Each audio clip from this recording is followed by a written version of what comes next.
A gente tem hoje uma ginecologista obstetra para falar da saúde da mulher, que é um assunto muito importante, né? Com a correria do dia a dia, às vezes a gente deixa esses cuidadinhos para depois, esquece os exames preventivos, os exames ginecológicos, a higiene íntima, aí não percebe muitos distúrbios hormonais. É bom parar para a gente prestar atenção e aprender um pouco mais sobre o funcionamento do nosso corpo. Então a gente está aqui hoje, que vai nos ajudar a entender melhor tudo isso, doutora Carla Betarelli, como eu já te disse, ginecologista obstetra pós-graduada em nutrologia, uma querida, obrigada por estar aqui. E eu fico muito grata mesmo, doutora, porque eu sei que sua agenda é loucura. Eu acompanho o Instagram da doutora Carla e eu fico apaixonada. Até falei de você agora há pouco que a gente fez um sapatinho de bebê. Que você faz quantos partos por dia? Pelo menos um, né? Tem semanas que todos os dias. Gente, que coisa mais linda. É. E é cada recém-nascido bonitinho que você pega assim na mão. Eu fico apaixonada. Parabéns, viu? Muito obrigada. Trabalho lindo. Muito obrigada. E em relação à saúde da mulher, parece assim, né? Na cabeça da gente que a gente já nasceu e sabe se cuidar. Mas tem coisinhas que a gente precisa aprender, né? Tem. Bastante coisa, né? Até na própria orientação, nós como mães para filhas, né? As orientações que a gente recebeu de nossas mães, temos uns cuidados legais ao longo da nossa vida, A gente vive num país tropical e a gente está começando já a experimentar uns dias mais quentes, né? Eu estive outro dia mesmo no Ceará e lá já tava aquele calorão e tal. E eu percebo que as pessoas que moram então na região da praia, elas ficam o dia inteiro de biquíni, muitas vezes com biquíni molhado e não tem a informação de que isso não é legal. Sim. E mesmo que não fique na praia, mas também suando o dia inteiro, com a região íntima também mais umedecida, também não é legal, né? Não é legal. Apesar de que a vagina da mulher, ela tem toda uma organização para ela se auto-higienizar. Tem toda uma flora, onde na vagina habitam fungos, bactérias, que entre elas eles têm um equilíbrio, porque senão viveríamos doentes também, né? E essa flora, ela age como proteção e como higienização e lubrificação da nossa vagina. E às vezes, algumas atitudes que nós temos, como o uso de roupa molhada, uso de calças muito justas, desequilibram essa flora e podem até causar doenças, e doenças sérias, porque uma infecção na região vaginal, ela pode subir à região uterina, e do nosso útero para as trompas, estamos dentro do abdômen da mulher. Então, por muitas vezes, acaba ficando perigoso para a saúde da mulher, para a vida da mulher mesmo. Então a gente precisa tomar cuidado. Tem que se cuidar. Falando em doença, qual é a doença mais recorrente, assim, aqui?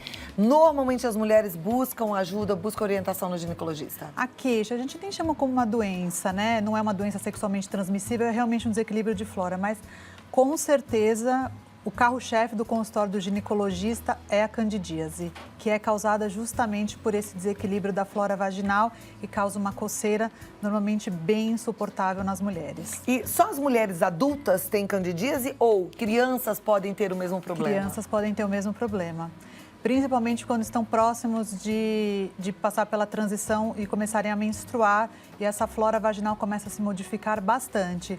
Não necessariamente precisa ter a vida sexualmente ativa para ter a candidíase, por exemplo. Ela não é sexualmente transmissível? Não é sexualmente transmissível, é um desequilíbrio da flora vaginal de qualquer mulher. Perfeito. Agora, depois que a mulher entra já na fase adulta, né? A gente falou então rapidinho aí dessa fase da transição da puberdade para a fase adulta. O que ela precisa saber, por exemplo, em relação a exames, para ficar em dia com os exames preventivos? Eu penso que o ginecologista, ele é o clínico da mulher, né?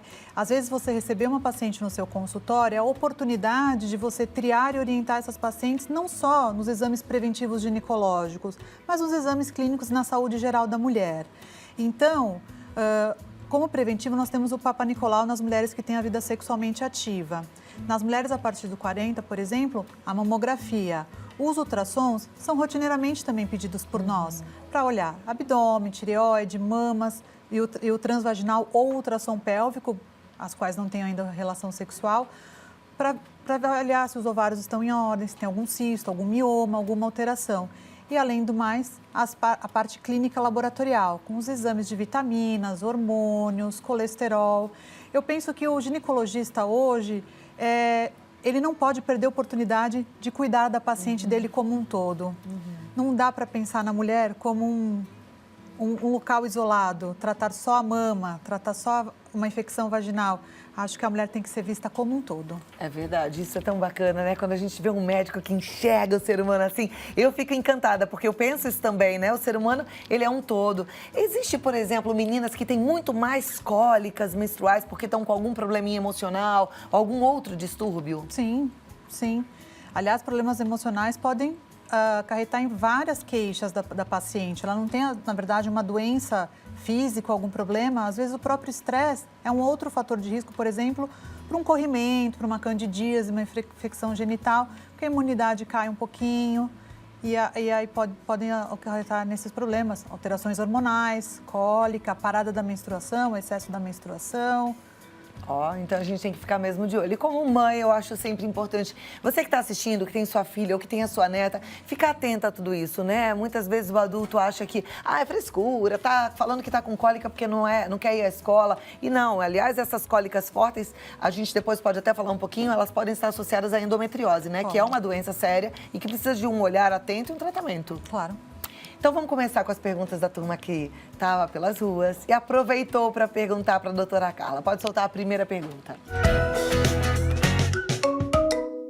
Sobre esse novo DIU Mirena, se ele faz mal para a nossa saúde, se é abortivo, porque há muitos mitos referente a isso. Eu gostaria de solucionar minhas dúvidas. Muito bem, então vamos falar de método contraceptivo. O DIU é um deles, é isso? O DIU é um deles. E o DIU Mirena realmente é um DIU que está muito em alta, né? Hoje existe uma modificação na característica da mulher atual. Esses métodos de longa duração, como um exemplo o DIU, estão sendo muito bem aceitos, melhores aceitos. As mulheres têm engravidado um pouco mais tardiamente, enfim, por problemas pessoais ou até profissionais. Então, esses métodos de longa duração vêm sendo muito procurados no consultório. E o DIU Mirena é um dispositivo intrauterino, colocado ou em ambulatório ou em consultório mesmo, pode ser colocado em hospital, mas não tem essa necessidade. Ele, na verdade, é esse método aqui. Ele é esse T. É isso aqui mesmo, do jeitinho que eu tô vendo? Isso. Nessa cor? Não. Ele é só um protótipo, mas ele é esse T, onde esse tubinho verde é um dispositivo hormonal. E ele dispensa pequenas quantidades, isso é um protótipo, né? Ele dispensa pequenas quantidades do hormônio progesterona ao longo de 5 anos. Então, ele tem 10 vezes menor a concentração hormonal do que uma pílula anticoncepcional, por exemplo. E também muito menos efeito colateral na mulher. E o principal fator dele, não tem o risco do esquecimento, porque a partir do momento que o DIU está bem inserido, foi feito o controle, que está tudo em ordem, isso serve tanto para o DIU de cobre como para o DIU Mirena, a paciente não tem o fator esquecimento dos contraceptivos. Porque eles são eficientes? Eles são eficientes. Chance de gravidez de 0,2% no primeiro ano de uso. É muito, muito eficiente. É muito eficiente mesmo. E ele é pequenininho. Esse aqui, por exemplo, é um protótipo também de um útero feminino, onde mostra bem o tamanho que fica, né? Então, ao longo de 5 anos, claro, que se ela quiser tirar antes para engravidar, o médico tira no consultório, não tem problema nenhum. Mas ele fica quietinho no útero da mulher, bem acoplado, normalmente é muito bem aceito para as mulheres, tanto o DIU Mirena como o DIU de cobre. Mas, claro, como todo método contraceptivo, existe a indicação individual de cada paciente. Tem pacientes que têm contraindicação para anticoncepcional, tem pacientes que têm contraindicação para colocação de DIU, né? O que eu acho importante é que realmente as meninas evitem usar a pílula que a vizinha usa. Isso é um erro muito comum que a gente tem. Então, já que a minha amiga usa tal pílula, ela não sentiu nada, eu também vou usar. Às vezes, o que para uma paciente não faz nada, para outra pode causar um grande dano. Né? E a gente viu aí, nem tem tanto tempo, né, casos sérios de AVC, né? É trombose, de trombose, né? Quer dizer, complicado. Então é bom sempre passar no ginecologista Sim. e conversar. Eu vou lhe dar um recadinho e volto já, tá bom? Agora vamos continuar? Tem mais perguntas. Quer ver? Pode até já soltar a próxima. Doutora Carla Bettanelli está aqui nos ajudando a entender sobre a saúde feminina. Então, pode liberar a próxima pergunta para a gente ouvir a resposta. Eu queria saber se ter várias infecções urinárias e assim prazos curtos é normal. E aí, doutora? Não, não é normal. A gente julga como infecção urinária de repetição, 2 infecções em 6 meses ou 3 infecções em 1 ano. Mais do que isso, ou até esse número, precisa procurar um especialista, precisa estar com a rotina ginecológica em ordem e também procurar um urologista nesse caso. A principal causa, uma das principais causas da infecção urinária, principalmente acometendo as mulheres, que nós somos mais acometidas do que os homens, é porque a distância entre o canal da bexiga e o canal Onde é o canal da intestinal, bexiga? ele sai aqui, bem nessa entradinha. Essa entradinha rosa aqui. Talvez se eu arrumar o protótipo ajude melhor. Aqui é o canalzinho da bexiga e aqui o intestinal. Nós temos uma distância, e aqui a entradinha da vagina, nós temos uma distância muito pequena. E 90% dos casos de infecções urinárias são causadas por uma bactéria que habita nosso intestino, né? Então, nesses casos, o que é importante fazer como orientação, inclusive para as crianças meninas? Não segurar o xixi, existe aquela cultura de não faça xixi em qualquer lugar. Sim, mas nós podemos levar métodos que higienizem, né? Mas não segurar o xixi, beber bastante água, se higienizar sempre quando for fazer a higiene feminina, da frente para trás, nunca de trás para frente, porque senão a bactéria vai para o canal da bexiga. Para as mulheres que têm vida sexual ativa, sempre fazer um xixi após relação sexual e manter a saúde ginecológica sempre em dia. Isso é super importante. É verdade que as mulheres mais estressadas, que estão sobrecarregadas ou chateadas por algum motivo, né? Ficam com a imunidade mais baixa, podem ter mais infecções urinárias? Podem. As infecções são oportunistas, né? Então, quanto mais reduzida a nossa imunidade, mais as infecções vão se sobressaindo, né? Outra coisa, aproveitando que a gente está com uma médica que também é nutróloga, a alimentação, ela pode ter alguma relação com infecção urinária? Sim, ela pode ajudar. Hoje em dia, existem alguns estudos mostrando que o uso do cranberry, né, que é uma frutinha que tem sachê hoje, pode ajudar e evitar as infecções de repetição. Tem como suco também, mas sempre como uma alimentação equilibrada e principalmente a alta ingesta hídrica. Beber líquidos, principalmente a água. Coca-Cola não conta, refrigerante não conta, suco industrializado não conta, é água. Água transparente, água. Tá bom, vamos para a próxima pergunta então. Eu gostaria de saber se realmente é mito ou é verdade que muitos produtos higiênicos às vezes são prejudiciais à saúde. Será? Ela está falando provavelmente do sabonete íntimo. Isso, aquele sabonete íntimo, tudo para mulher. Tudo para mulher. A gente vai na farmácia agora, tem um monte de opções. O sabonete íntimo, ele não é muito amigo do ginecologista, né? Eu acho que de rotina não deve ser utilizado. Claro que a mulher que está menstruada, que vai passar o dia fora de casa, se quiser fazer uma higienização externa com esse sabonete um pouquinho, que é diferente do neutro, tudo bem. Agora, eu acho que você usar rotineiramente, você pode inclusive atrapalhar um pouco o pH vaginal. Sempre lembrar que a vagina tem o seu mecanismo de tratamento, equilíbrio e limpeza, né? Esse é o mais importante. O que é importante para a saúde, para a mulher manter uma saúde vaginal adequada? Então, evitar as roupas justas, evitar ficar com o biquíni molhado na praia, ter uma alimentação saudável, beber bastante água, cuidar da saúde intestinal, evitar as constipações, porque isso também não é normal, né?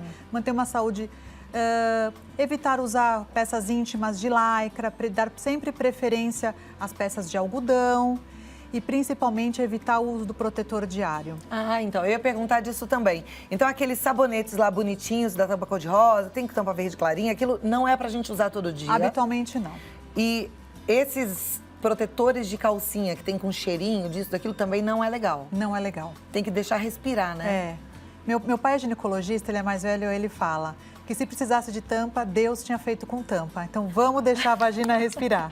Olha, gostei dessa, viu? Deixa ali um pouco. Tem mulheres que até falam que à noite elas preferem dormir com uma roupa bem soltinha, mesmo evitar calcinha. Sim, para deixar respirar, exatamente. A gente precisa cuidar da saúde vaginal, cuidar do pH. Da mesma maneira que nós temos saliva na boca, nós temos uma secreção vaginal que faz parte da fisiologia da mulher. Não existe mulher sem secreção vaginal. Uma dica, acho que legal para deixar.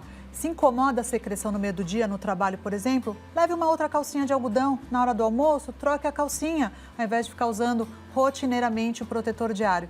Isso, às vezes, é causa de procurar, olha, já fui em 5 médicos e ninguém resolve meu corrimento. Quais são os seus hábitos? Porque, às vezes, ajustando o hábito da paciente, ela evita muito a queixa do corrimento. Legal. Já que a gente não deve usar o sabonete, aquele sabonete feminino todos os dias, o que a gente usa? Sabonete neutro normal. Higienizar para a região externa da vagina, evitar as duchinhas internas. Sabonete neutro é o que está escrito, sabonete neutro, pH neutro. Isso. Então tem que tomar cuidado com aqueles perfumados Sim, também. sim, pode dar alergia, inclusive. É para usar o mais neutro possível. Tá escrito ali, né? Tá ali, neutro ou glicerina, são os sabonetes mais indicados. Perfeito. Próxima pergunta, então. Tô falando que a gente aprendeu muito hoje?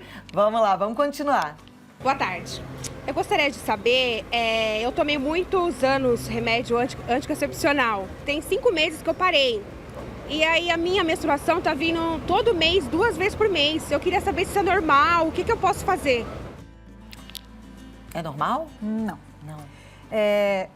O que ela deve fazer é procurar um ginecologista, né? Porque assim, depois de muito tempo que a gente usa, por exemplo, uma pílula anticoncepcional, os ovários eles ficam como se fossem dormindo. Eles estão bloqueados pela ação do próprio medicamento. Existe também uma fase de transição para você voltar a ter os ciclos regulares sem a interferência do medicamento. Pode até demorar de 2 a 3 meses mesmo, mas desde que toda a rotina dela e os hormônios estejam normais, né? Por isso que ela precisa passar com um ginecologista, fazer todas as dosagens hormonais e ver se está tudo bem. O que comumente acontece é que as mulheres, hoje em dia, pouco conhecem o seu ciclo. Isso eu gosto muito de conversar na consulta, porque começou a vida sexual, começa o anticoncepcional. Antigamente, avó, bisavó, elas conheciam muito o ciclo feminino. Então, às vezes, o anticoncepcional mascara um distúrbio que a mulher possa ter hormonal. Então, na verdade, a menstruação dela está desregulada por um distúrbio hormonal e a pílula só está mascarando. Aí, quando ela para, volta a ser essa irregularidade. Ou ela pode estar nessa fase de transição para o desbloqueio do ovário. Mas aí só com exames e só com o ginecologista para a gente saber se está tudo bem. Ok. Você falou de ciclo, né? O ciclo normal é o de 28 em 28 dias? Ou existem mulheres que são absolutamente normais, que têm um ciclo menor ou maior? Absolutamente normal. Pode acontecer entre 27 e 32 dias. Né? Até de 25 a 32 dias podem ser ciclos normais. Desde que esteja tudo bem, os hormônios estejam equilibrados, aquele seja uma característica do ciclo da mulher, não necessariamente. A grande maioria é de 28 em 28 dias. Mas não necessariamente, por exemplo, se o ciclo for de 27 dias ou de 29 dias, a mulher tem algum problema ou alguma dificuldade para engravidar, por exemplo. Perfeito. Eu estava ouvindo outro dia no rádio, estava vindo para a TV e estava ouvindo uma matéria que me chamou muita atenção. Aumentou muito a incidência de algumas doenças sexualmente transmissíveis, inclusive da AIDS, né? Que é uma coisa que essa meninada mais nova pouco ouviu falar. Isso é verdade. É uma realidade. Isso tem sido conversado no consultório. Eu queria até que a gente deixasse um recado final para as nossas telespectadoras e telespectadores, né? Porque não é uma coisa, então, do outro planeta. É uma coisa que está acontecendo agora que a gente precisa ficar atento. Isso é uma realidade que vem acontecendo. Os índices de doenças sexualmente transmissíveis estão, assim, estourados, né? Tem estudos recentes agora no estado de São Paulo. Sífilis está, assim, de rotina no consultório. Não só, porque antigamente falava, mas no sistema público não. Em consultório nós estamos pegando sífilis. Chegou até a faltar o tratamento da sífilis de tanta incidência da doença. Precisa se cuidar, precisa ter uma orientação. Realmente essa geração não vivenciou toda a problemática da AIDS, né? Então hoje o paciente que tem AIDS, ele é uma pessoa que vive normalmente, mas na época que foi descoberto não era bem assim. Então todo mundo tinha muito medo da doença. Outras características também, né, da geração que acha que nada vai acontecer com eles, que comigo esse problema não vai acontecer e nunca deva acontecer isso. Nós precisamos cuidar da nossa saúde. Eu falo isso muito para as mulheres. Não adianta você cuidar da sua alimentação se você não cuidar de você como um todo. Nós mulheres costumamos incubar mais as doenças. Então nós precisamos nos cuidar. Sim, precisa usar o preservativo. Isso é sério, viu, gente? Isso é sério e é bom também que as mães chamem a atenção das suas filhas e conversem de forma muito franca, de forma muito clara.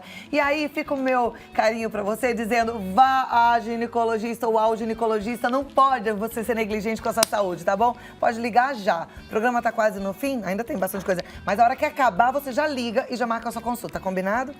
Muito obrigada, doutora Carla. Imagina. Deixa eu passar uns contatos, se você precisar tirar alguma dúvida. No Instagram, eu falei que no Instagram dela tem um monte de bebezinho recém-nascido, a coisa mais linda é Carla Betarelli, com 2 L's no final, Carla Betarelli. Ou então, através do telefone 011 5573 1980, ou mesmo um e-mail para bater um papo, tirar alguma dúvida, atendimento @clinicajave.com.br. Amei te receber, muito obrigada. Sempre um prazer. E até a próxima, Até. viu? Obrigada, Má, que veio acompanhando também.